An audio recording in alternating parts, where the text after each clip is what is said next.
phase 1 and phase 2. Bali itong under construction na to, kasunod na lote, yun yung phase 4 ng Estrella Homes, Santa Rosa, Barangay Patubig, Marilao, Bulacan. Sa likurang banda ng aking kinatatayuan,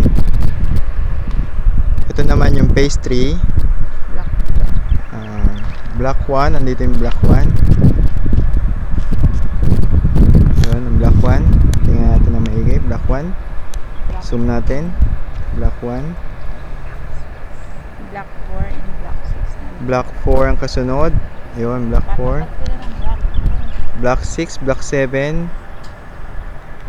Bali yan lang ang kabuuan ng Estrella Homes 3. Yung mga bahay na yan, parte ng Estrella Homes yan, pero babakuran yan dahil yan yung mga gumagawa dito pang samantala.